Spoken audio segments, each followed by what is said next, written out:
Ini mungkin kalau di event-event besar rata-rata belum ini ya, karena mungkin jam terbangnya dia yang di kelas lomba itu kurang, jadi kadang-kadang masih demam panggung.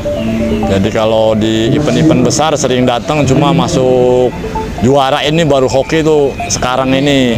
Kalau di latberan, latpres di tingkat-tingkat apa istilahnya latpresan sudah sering juara, udah banyak sertifikatnya. Tuh.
Ya, halo. Alhamdulillah, kabar baik. Nah, perkenalkan Om, dengan siapa nih? Ya, saya Kosasi dari KMBB, Komunitas Murai Batu Bekasi. Hari ini di gelaran Catch Hari ini bawa siapa nih? Ini kita tadi bawa 2 burung ya, sama ini Prabu. Burung Sama siapa? sama Thor. Ya, alhamdulillah Thor tadi udah pulang duluan, masuk nominasi 4 dan ini masuk di nomor kecil juara 1. Juara satu. Nah. Oke Om, gimana penampilan Prabu di sore hari ini nih Om? Ya, tadi alhamdulillah tampil maksimal ya, walaupun di sesi awal kurang greget gitu.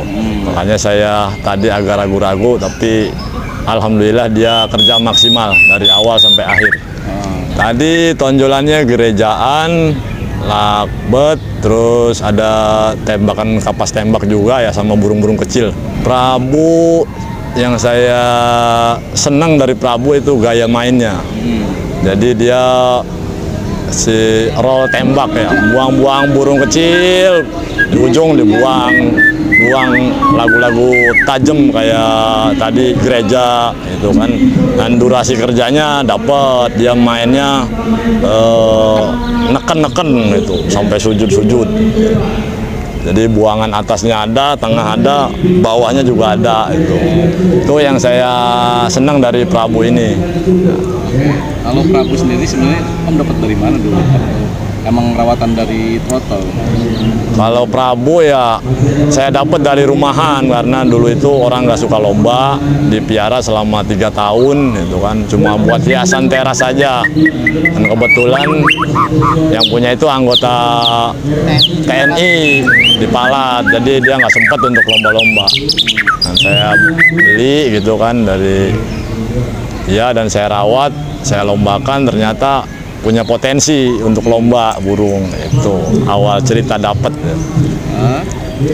ya, sampai sekarang ini mungkin baru 6 bulan ya saya pegang Prabu itu. Cuman dari awal sering masuknya daripada jongnya.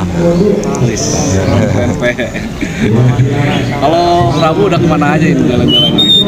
Ini mungkin kalau di event-event besar rata-rata belum ini ya, karena mungkin jam terbangnya dia yang di kelas lomba itu kurang, jadi kadang-kadang masih demam panggung.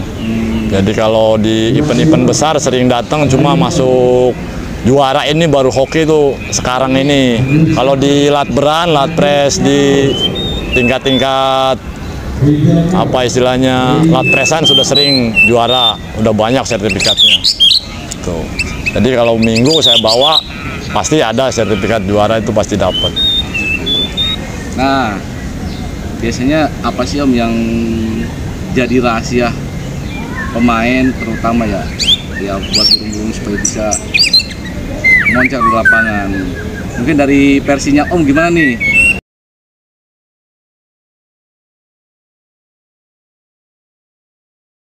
Ya kalau versi saya ya sebetulnya mungkin kita harus lihat karakter burung itu sendiri. Karakter ini ada potensi nggak untuk jadi juara. Nah setelah karakternya ada baru kita rawat di pola rawatan. Dan karakter burung itu beda-beda. Jadi masalah merawat burung itu si perawatnya itu sendiri yang harus tahu. Kayak Prabu.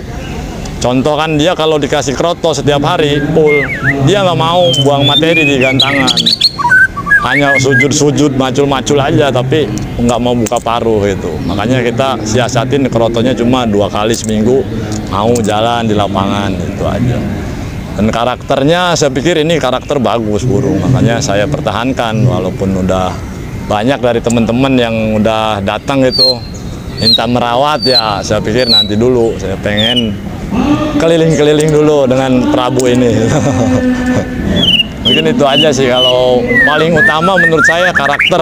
Yang kedua yang kita tunjang dengan pola rawatan.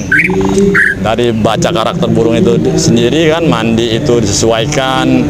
Misalnya 1 hari sekali, dia masih birahi atau masih galak, berarti ya kita mandinya di malam hari.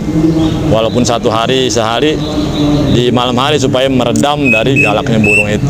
Dan saya kan punya 5 burung, jadi setiap burung tuh karakternya masing-masing dan pola rawatnya beda-beda. Itu dari saya itu.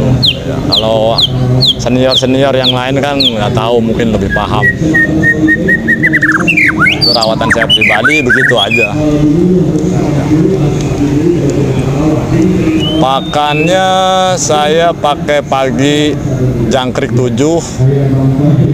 sama tambahan pur, sore 7, udah 2 kali seminggu kroto.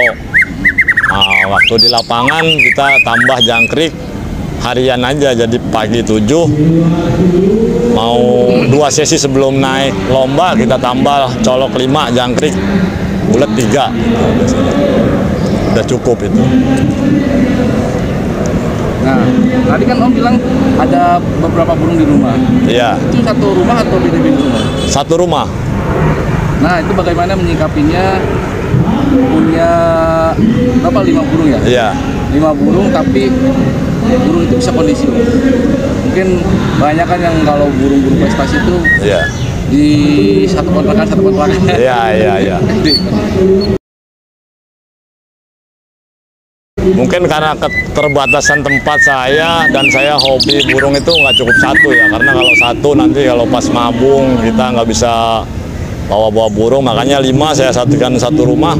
Sebenarnya dari adaptasi burung itu sendiri, mungkin di waktu 1 atau 2 minggu burung itu akan menjadi mencari siapa yang merajai di tempat itu. Itu pengalaman saya. Jadi nanti di antara 5 burung ini selalu tempur nih, saut-sautan. Nah nanti pada akhirnya ada 1 burung yang istilahnya kalau dia udah bunyi yang lain diem. Nah itu rajanya di rumah biasanya. Dan kebetulan ini bukan rajanya nih, masih ada di rumah rajanya, lagi mabung, namanya Teja Arum. Nah itu dia kalau dia udah bunyi yang lain diem, dan itu dia seolah-olah menjadi panglimanya di situ. Udah dia bunyi, yang lain diem semua.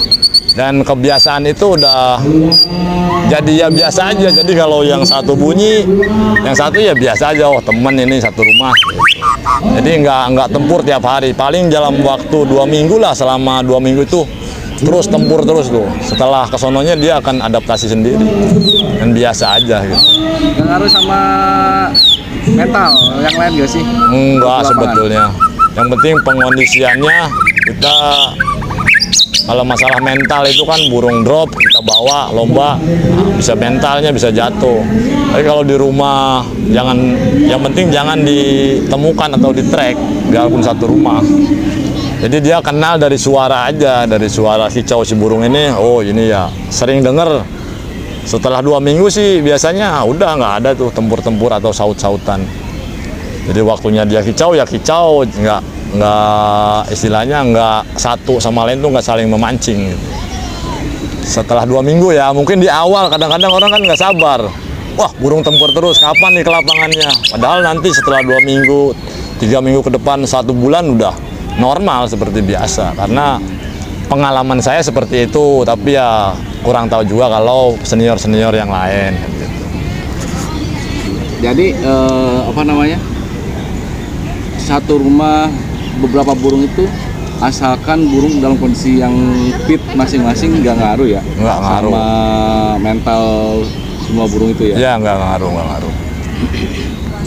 Nggak ngaruh, soalnya nanti kan bisa juga disekat pakai masteran kan itu, jadi mengecoh suara ini. Intinya ya itu tadi lah, paling dalam waktu 2 atau 3 minggu paling lama lah dia akan ada pengadaptasian kan.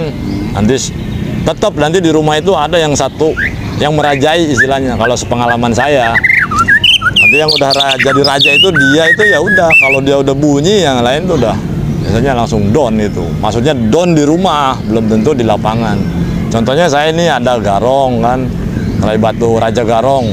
Itu juga di kelas latberan sering juara. Cuman belum saya untuk event karena burung muda. Itu muda di rumah dipukulin sama yang udah mapan istilahnya kalau dia bunyi. Tapi di lapangan dia tetap mentalnya ada. Jadi pengaruh untuk down di rumah karena banyak burung tuh, saya pikir untuk pribadi saya ya nggak ada. Tuh. Itu aja mungkin ya kalau untuk meraih lebih dari 2 atau 3 ekor. Oke, berarti rahasianya yang penting perawatan yang konsisten ya, dan bisa memahami karakter si burung itu sendiri ya kan? Kalau begitu, kalau burung-burung kondisi jangan dibawa ke lapangan. Jangan, kita kan bisa karena kita merawat kan. Oh ini burung gelagatnya kurang, atau oh badannya merinding. Nah nanti apa kalau kita memaksakan bawa ke lapangan, takut yang dikhawatirkan dia akan jatuh mental atau terpukul di lapangan. Nah itu untuk pengondisian normal laginya sulit dan lama prosesnya. Itu harus dipisahkan sendiri misalnya, itu pengondisiannya gitu. Nah pengalaman Om gimana tuh? Ada nggak yang pernah kayak gitu? Pernah, saya pernah begitu. Dulu saya pernah namanya Bramasta Murai Batu, saya perawat dari trotol. Setelah mabung sekali, setelah lepas trotol saya bawa latber, sering juara. Bahkan pernah ditawar dengan harga tinggi waktu itu, cuman nggak saya lepas karena si burung ini materinya melimpah. Saya olah dari trotol kan. Begitu sekali mabung burung nggak kondisi, saya bawa lomba dan dia mungkin tertekan sehingga nampar di lapangan. Padahal waktu lepas trotolnya dia prestasi, tapi setelah mabung kedua itu sulit untuk mengendalikan mentalnya untuk kembali itu. Jadi kalau di bawah, wah buang materi terus. Begitu kita gantang di gantangan itu di lomba, dia nampar itu nggak berhenti. Padahal waktu lepas trotol karakternya sangat rapih mainnya. Nah itu saya membaca burung terpukul mentalnya karena apa? Kondisi nggak fit, kita bawa lomba dan kena burung yang udah mapan atau tua gitu. Nah di situ dia jatuh mental. Dan selama itu 3 kali mabung masih juara, cuma nggak bisa stabil. Jadi hari ini enak, minggu depan kita konsisten dengan minggu kemarin supaya di lapangan dengan hasil yang sama. Ternyata berubah lagi karena rasa takutnya mungkin ada trauma yang berat. Waktu dia dulu ketakutan itu muncul di saat ada burung yang mungkin hampir satu tipe mengeluarkan lagu yang dia takuti, makanya dia langsung nampar. Itu sampai saya aja nggak kuat itu untuk bisa apa istilahnya mengembalikan mentalnya seperti dulu waktu lepas trotol. Akhirnya gimana? Akhirnya itu ke Madura burungnya, dibawa ke teman. Iya, dijual. Ya karena banyak kasus seperti itu. Ya. Ya mungkin kalau kita bisa mengobatinya mungkin bisa, ya nggak semua orang juga bisa ya. Ya. Salah satu caranya kalau nggak bisa ngobatin ya keluar kan gitu. Cuman sebenarnya ya ada, cuman kadang-kadang kita jadi putus asa gitu loh. Karena apa? Hari ini bisa tampil maksimal 2 minggu kita kasih jeda istirahat yang cukup. Ternyata dengan settingan yang sama kok karakternya langsung berubah begitu aja di lapangan itu. Padahal di settingan kita tetap sama. Jadi yang jelas masalah utama mental. Makanya burung kalau udah jatuh mental itu fatal. Itu aja masalah. Kalau dari saya itu aja. Cuman ya itu kan pengalaman orang kan biasanya beda-beda. Itu pengalaman yang saya pernah jalanin ya begitu. Burung udah jatuh mental itu sulit, sangat-sangat sulit. Jadi masukannya gimana nih buat teman-teman yang mungkin banyak Ya. muda, ya kan suka gatal. Ya, kalau burung muda mungkin kita kan kalau sekarang kan ada kelas murai muda. Dulu waktu saya punya itu belum ada, jadi main di dewasa tuh walaupun pastol. Kalau sekarang kan ada kelas murai muda. Untuk murai muda itu harus pengondisiannya harus benar-benar tepat waktunya. Jadi jangan sampai burung dalam keadaan nggak fit atau lagi dalam apa ya kondisi yang sekiranya kita lihat ada kekurangan dari biasanya, misalnya dia lagi kok badannya sayapnya nggak jepit, ya kan, atau bulu melembung, mendingan kita nggak usah dibawa lomba dulu, dirawat dulu sampai betul-betul dia itu menunjukkan bahwa itu siap untuk digantang. Karena kalau burung-burung muda itu rawannya di situ, kalau udah kepukul kena burung yang udah mapan, udah tua, itu untuk pengondisian mental balik laginya itu susah. Mungkin secara mental di rumah nggak kelihatan karena burung itu nggak kelihatan. Kalau di rumah, wah enak dah. Tapi begitu trauma kena lapangan karena pernah kepukul di lapangan, begitu kena nyampe di lapangan hilang mental tarungnya. Yang ada rasa takut aja udah. Gitu. Karena udah trauma tadi itu. Hanya pesan saya mungkin untuk burung muda ya hati-hati aja dalam lomba gitu aja. Kita harus bisa membaca situasi dan kondisi burung kita. Nah, terakhir nih, gimana